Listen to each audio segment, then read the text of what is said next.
Airports at night have their own kind of silence, not the peaceful kind, but the one that hums beneath the noise. The constant murmur of people talking, wheels rolling over tiles, announcements echoing through the terminal, yet somehow, it all feels quiet. She sat at gate 42B, surrounded by half-empty coffee cups and people pretending they still had somewhere to be. Her flight was delayed, 3 hours, maybe more. A storm somewhere over the coast, they said. Or maybe just another technical issue no one wanted to explain. She checked her phone again. One unread message from her husband. Still stuck there? She typed, yeah, still waiting, but didn't send it. She wasn't lying. She just didn't feel like talking. The terminal lights were harsh, buzzing softly overhead. Everything looked too clean, too white, too artificial, like the kind of place where time didn't really exist. She watched people come and go, a family laughing over fast food, a businessman pacing with his phone pressed to his ear, a couple asleep on each other's shoulders. It all felt foreign. Distant. Like watching life through a glass wall. She tried to read. Then tried to work. Then just stared at the same email for 10 minutes without typing a word. It wasn't that she was bored, she was just detached. Like her body was here, but her mind was somewhere between flights that never landed. Her reflection in the window looked tired, not just from travel, but from the weight of being needed everywhere except where she wanted to be. She hadn't even realized how long she'd been gone this week. 4 nights in a hotel.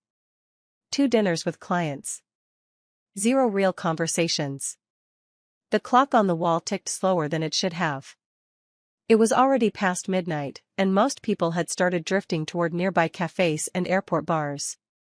She thought about doing the same.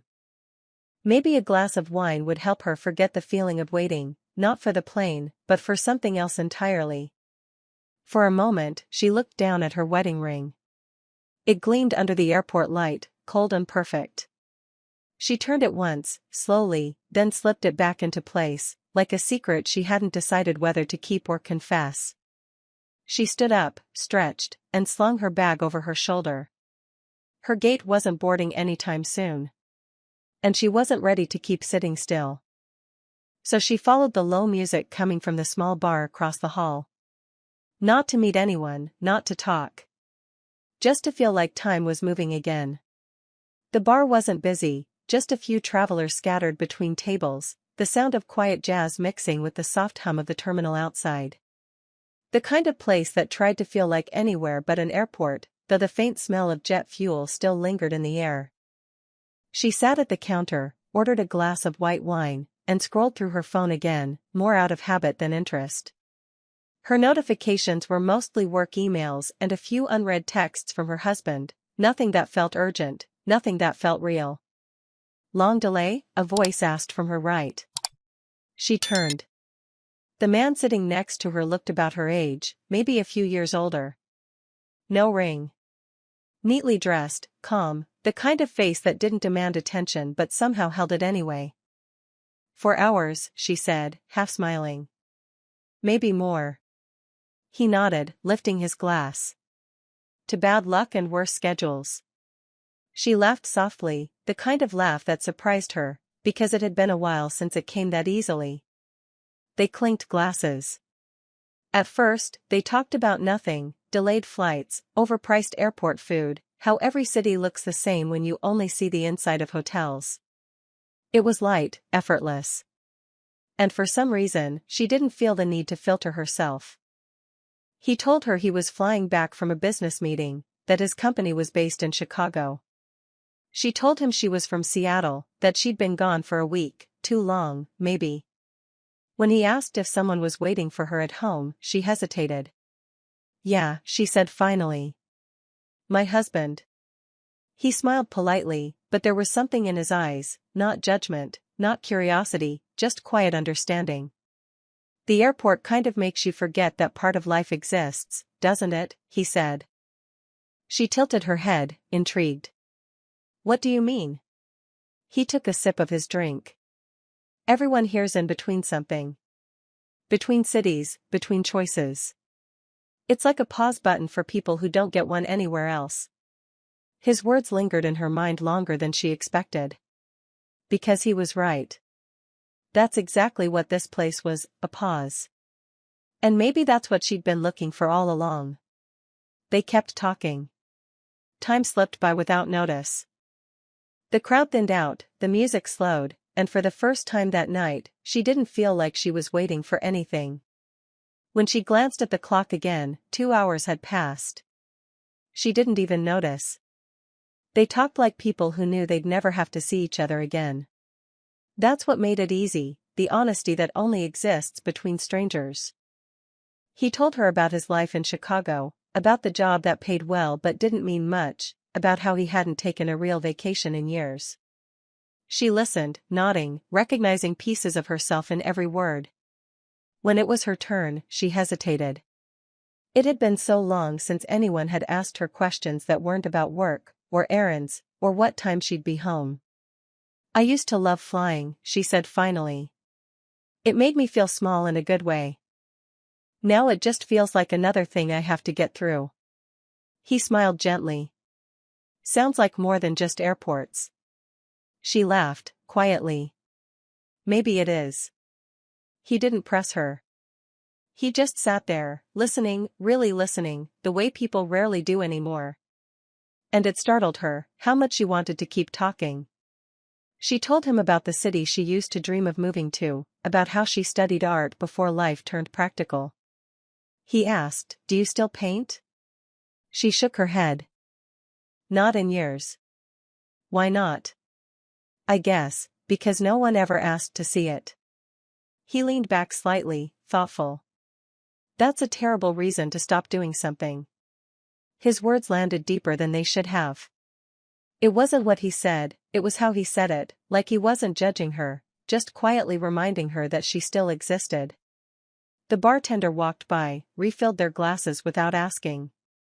Her wine was nearly gone, but she didn't care. The room felt slower now, softer, like time itself had taken a seat next to them. She caught herself watching his hands as he spoke, calm, steady, grounded. He didn't fidget, didn't glance at his phone, didn't seem to want to be anywhere else. It felt rare. It felt dangerous. When the conversation paused, it wasn't awkward. It was full. The kind of silence that comes only when two people are thinking the same thing. This shouldn't feel this easy. He smiled, almost knowingly. You seem lighter now. She blinked.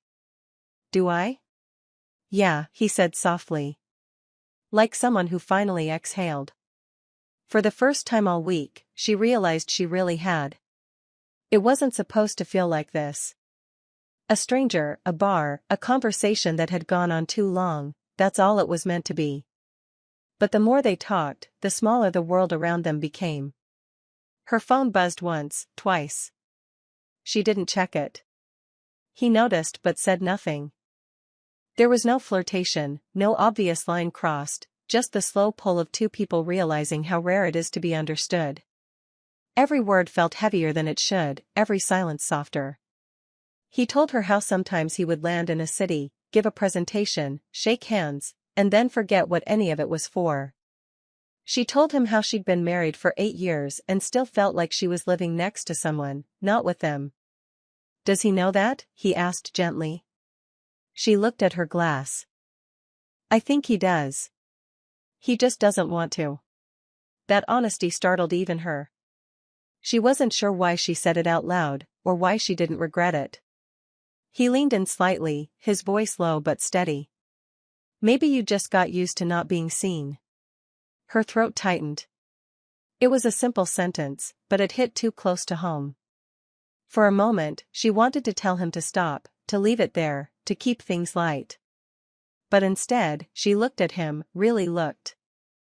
At the calm in his expression, the warmth in his eyes, the way he wasn't trying to fix her, just listening, like what she said mattered. Something shifted. It wasn't physical, but it was undeniable. The kind of moment that makes you forget where you are. The bartender turned off one of the lights near the corner, dimming the room just enough to make it feel private. She hadn't realized how late it had gotten. Most of the seats were empty now. The few remaining travelers stared at their drinks like they were waiting for courage. He smiled, almost apologetically. "You want another?" She hesitated, then nodded. "Yeah. One more." When he ordered, his hand brushed hers, just a second, maybe less. But it was enough. Her pulse stumbled, her breath caught. Neither of them said anything, but the air between them changed, heavier, charged. Not lust, not intention, just two lonely people suddenly aware that someone else could feel the same way. And for the first time in years, she didn't feel invisible. It was close to 1 a.m. when the bartender began stacking glasses behind the counter, the unspoken signal that it was time to go. The soft music faded into the background hum of the terminal, and the world beyond the glass wall seemed paused, like even the planes were waiting for something. He glanced toward the clock and then back at her. "You're not heading out yet, are you?" She shook her head. "No flights till morning." "Same," he said.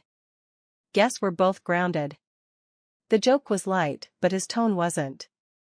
It carried that kind of quiet understanding, the one that comes when you realize the night has already gone too far to call it coincidence. The bartender came over. "We're closing in 5. He nodded, turning to her. "There's a cafe at the hotel across the street. They're open all night. Coffee, maybe?" It was such a harmless suggestion. Simple. Ordinary. But her heart reacted like it wasn't. She hesitated, fingers tracing the rim of her glass. Her first instinct was to say no, to go back to her gate, sit in the fluorescent light, and pretend this moment hadn't happened. But she didn't want to. She wanted to keep talking. To stay in this strange, suspended space where life felt softer, slower, where she didn't have to be anyone's wife, or colleague, or anything at all. "Coffee sounds good," she finally said. Her voice came out quieter than she expected. They stood, gathering their things. He held the door for her as they stepped into the corridor, the terminal almost empty now, lights reflecting off the polished floor. Their footsteps echoed in sync. At the exit, she caught their reflection in the glass, two people who didn't look like strangers anymore. For a second, she almost didn't recognize herself. Outside, the night was still and heavy with that airport quiet, no rain, no wind, just the hum of distant engines and the faint glow of hotel signs. They walked side by side without speaking. And though she could feel the weight of every step, she didn't stop. It wasn't about the coffee. It was about everything that had already begun long before they left the bar. The lobby was nearly empty, just a single clerk behind the counter, half asleep, and a faint smell of coffee that had been brewing for hours. The air conditioning hummed low, and soft light from wall lamps gave the room a calm, golden tone. They found a small corner table near the window, where the reflections from the glass turned their faces into quiet ghosts. He set his bag down, loosened his collar, and for a moment, neither of them said a word. She ran a hand through her hair, suddenly aware of how still it was around them. "Feels strange," she said softly. "Like the world's asleep, and we're the only ones left." He smiled, not at her but at the truth of it. "Yeah. Like time decided to give us an extra hour no one else gets." They ordered coffee. When it came, the smell was rich and bitter, the kind that wakes you up even when you don't want to be awake. He asked about her flight, her work, her life back home. She answered, but her voice was distant, as if the person she was describing wasn't sitting here at all. "Sometimes," she said, "I feel like I'm living someone else's story. Like I just forgot to stop reading it." He tilted his head. "And if you could stop?" She looked at him. "I don't think I'd know what to do next." For a while, they sat in silence again, not awkward, but thick, full. He stirred his coffee slowly, the metal spoon tapping softly against the cup. That tiny sound felt louder than it should have. He leaned back in his chair, watching her carefully. "You look like someone who doesn't get many quiet nights." She smiled faintly. "And you look like someone who avoids his own." That made him laugh, not loudly, but with a kind of relief, like she'd said something truer than he expected. The clock above the reception desk ticked toward 2. The clerk had disappeared somewhere in the back. The lights felt warmer now, dimmer, like the room itself was falling asleep around them. Her coffee had gone cold, untouched for the last 20 minutes. She was still holding the cup though, as if letting it go would mean admitting something she wasn't ready to say. He glanced at her hand, then up to her eyes. No words, no move, just that pause. The kind that carries 1,000 unspoken thoughts. She looked away first, pretending to check her phone. There was no new message, no reminder of the life waiting for her beyond this hour. When she looked back up, he was still watching her. Not expectantly, just quietly, as if he was waiting to see what choice she would make. And in that stillness, she realized she already had. She told herself she should go. That this was enough, a drink, a talk, a night to forget. It could still end here, quietly, cleanly. But her body didn't move. He said something, she didn't even catch what, and she laughed again, the sound small and soft, like it belonged to someone freer than her. He smiled in response, and it was the kind of smile that didn't ask for anything. That's what made it dangerous. The air between them felt different now, not heavy, but charged, alive. The kind of silence that happens when everything has already been decided, even if no one's admitted it yet. She looked down at her hands, tracing the line of her coffee cup. Her wedding ring caught the light again, a perfect circle, untouched, cold. She twisted it once, then let her hand fall back to the table. He noticed, but didn't look away. Instead, he said quietly, "You don't have to explain anything." "I know," she replied. But that only made it harder. Outside the window, the lights from the runway blinked in the distance, planes taking off, others landing, lives beginning and ending in the span of minutes. Everyone here was leaving or arriving. Except them. They were suspended somewhere in between. She felt that strange calm again, the kind that comes before a decision you can't undo. It wasn't passion, not even longing. It was recognition. The understanding that this moment, this version of her, would never exist again. He leaned forward, elbows resting on the table, his voice almost a whisper. "You seem somewhere else." "I am," she said. "And I think that's the problem." Neither of them moved. The lobby clock ticked faintly, every second a small reminder that the night was still theirs, for now. He reached for his bag, as if to stand up, but paused. "You don't have to stay," he said, almost carefully. She looked at him, really looked. At the man who wasn't hers, in a place that wasn't home, on a night that wasn't supposed to matter. And still, she didn't get up. Her voice came out softer than she expected. "I'm not sure I want to leave." That was it. No touch. No kiss. Just truth, bare and simple, resting heavy in the air. And in that exact moment, without either of them saying another word, she knew. Whatever happened next would follow her long after the flight home. She didn't remember who stood first. Maybe it was him. Maybe it was her. It didn't matter, because the moment one of them did, the night changed. He picked up his bag, and she followed, as if that was the most natural thing in the world. No words. No plan. Just quiet understanding. The elevator was half-lit, the kind of dim yellow that makes everything softer.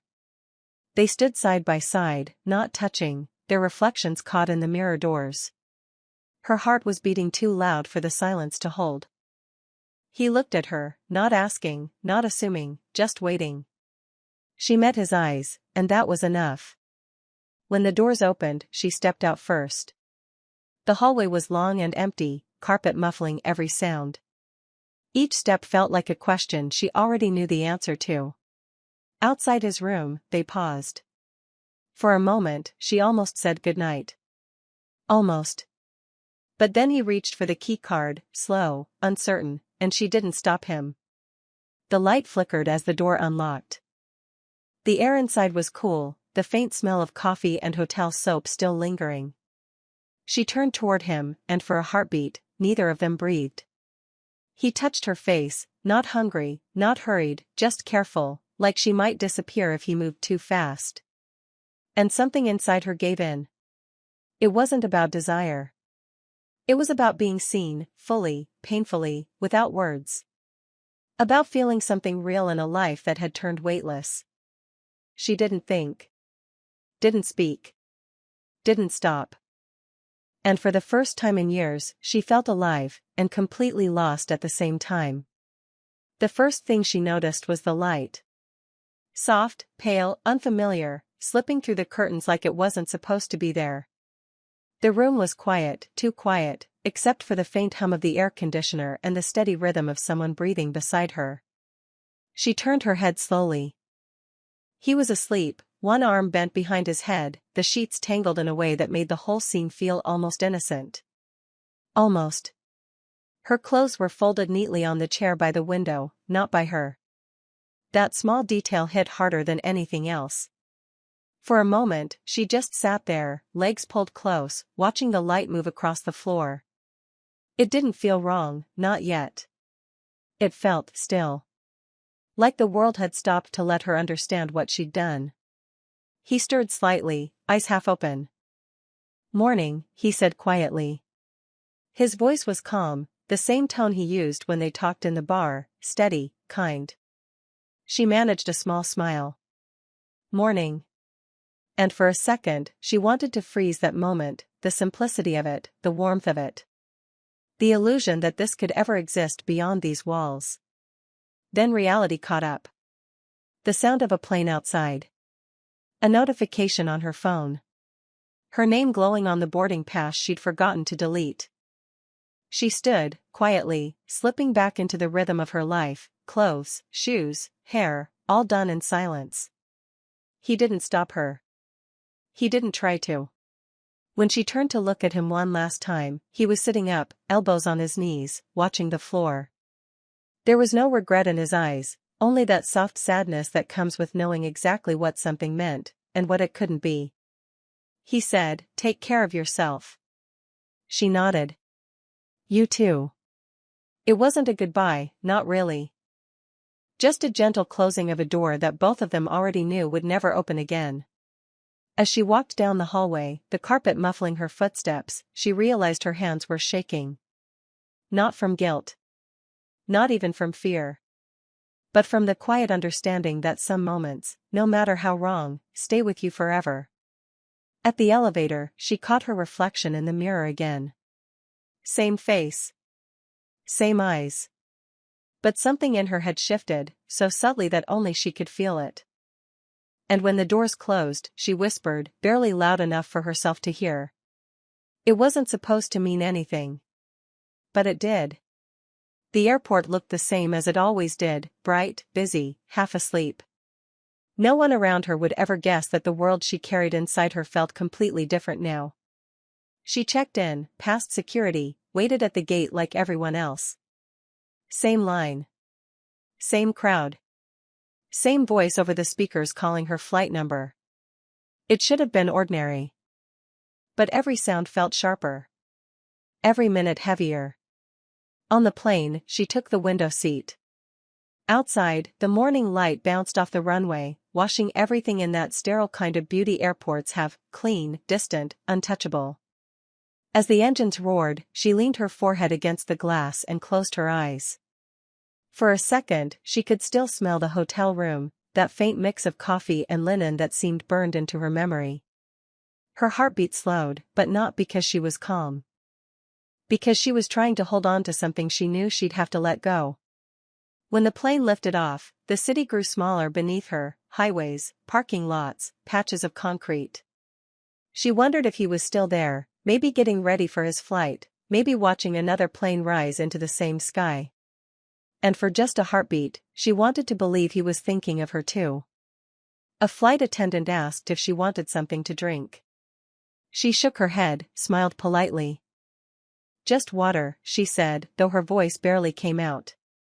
Her phone was in airplane mode, face down on the tray table. The reflection on the black screen showed her eyes, tired, soft, older somehow. She looked at the faint imprint where her wedding ring sat. She'd taken it off to wash her hands before leaving the hotel, and forgot to put it back on. Now it was in her bag. Safe. Hidden. She turned the ring between her fingers, feeling the cool metal press into her palm. For a moment, she thought about slipping it on again, pretending nothing had happened.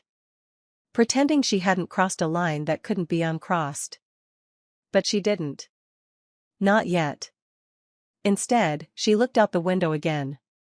The clouds stretched endlessly ahead, white, weightless, untouchable. Somewhere below, the world went on exactly as it always had. But she knew hers never would. When she walked in, the house felt too quiet. Her husband looked up from the kitchen table and smiled, like always. "Trip go well?" he asked. "Yeah," she said.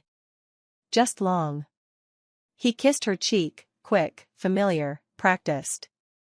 The smell of coffee, the same morning light, everything exactly as she left it. And yet, it all felt different. She slipped the ring back onto her finger, the metal felt colder now. He didn't notice. Maybe he never had. They talked about small things, flights, work, nothing that mattered. And in that silence between sentences, she realized it wasn't just distance between cities that separated them anymore. It was everything they'd stopped saying. That night, she lay awake beside her husband, eyes open to the ceiling. His breathing was steady, peaceful. Hers wasn't. The world around her looked the same, but she wasn't the same woman who left a few days ago. She'd crossed a line she couldn't uncross, not out of passion, but out of emptiness. She didn't regret it. She didn't justify it. She just understood it now. Somewhere between the terminal and the hotel, she had met a version of herself she didn't know still existed. One that wanted to feel something real, even if it lasted only a night. And maybe that was the truth she'd been avoiding all along. She wasn't running from her husband. She was running from the silence inside her.